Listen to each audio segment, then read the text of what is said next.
Friday night, the night before your ACTs, those dreaded tests, they're 3 hours long. You know you have to wake up at like 7 o'clock to take them at 8 in the morning.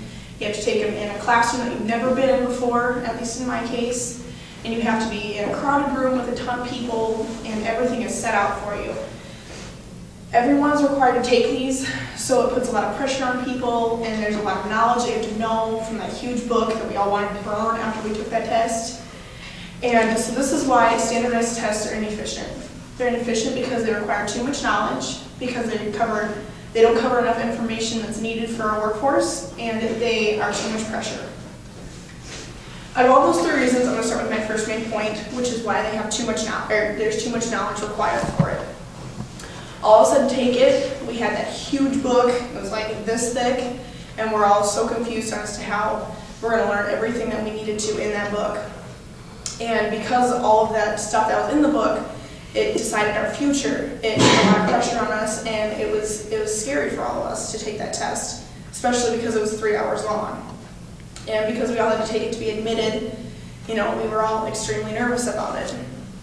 John Bishop, who is a member of the National Society for the Study of Education, states how we had to learn the math sections, the science sections, the reading and the English sections, but it doesn't include all of the sections for like communication or anything to deal with anything that we'll need for the workforce and anything that will be available to us to communicate, and how this doesn't demonstrate a clear path for college, and how it doesn't relate to any of the real life situations that we are now being placed in. Because there's so much knowledge, this leads me to my next point, to why it doesn't cover enough information already.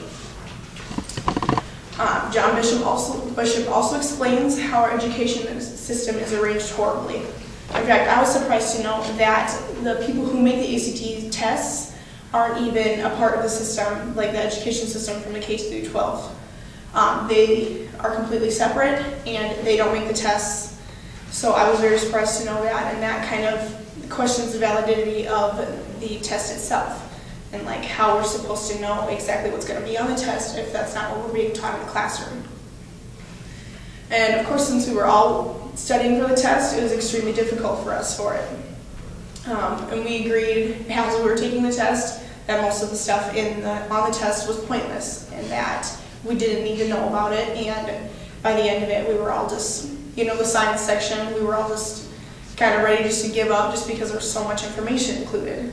But there wasn't enough information included that would help us with the workforce or any type of communication skills. It was mainly just the primary sources. And this leads me to how much pressure it puts on students. Roger Palmati is approved by the Kentucky Council of Teachers of English and Language Arts, Inc. She states how there's 3 hours to recollect every term and all of the stuff that we need to know in just 3 hours of taking that test, and how much pressure it is to get a good score. Since we all need to be admitted into college and we all need the ACT scores, it's a lot of pressure for students. And because of all this pressure, you get anxious about the test, and your hands start to hurt from writing so much, and you start to get hungry during the test. And because of all this stuff that's going on while we're taking the test, we're not going to receive the optimal grade because it's not the optimal setting. Margaret Stevenson, an associate professor of the University of Texas, states how schools are becoming pressured into increasing their scores.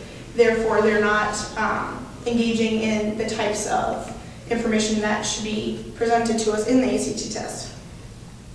And because of all this pressure on top of the student's agenda, it's making kids more nervous for the test.